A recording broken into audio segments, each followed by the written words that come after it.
আসসালামু আলাইকুম। আজকে আমি পাঙ্গাস মাছ দিয়ে আলু রাঁধবো। আলু টমেটো দেখি তুমি আজকে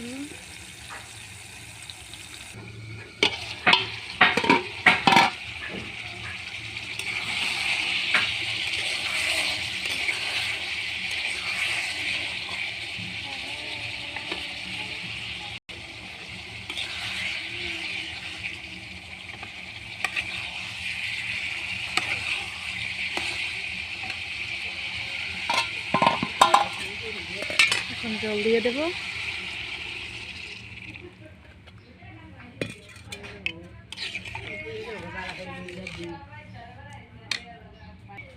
বল ফুটে গেছে, এখন মাছগুলো দিয়ে দেবো। আমাদের বরিশালে একটা কথা আছে, ওইসব বসে পেট বোঝাইছে বুঝবানে বিয়ানের কালে, তাই এই দশা হয়েছে।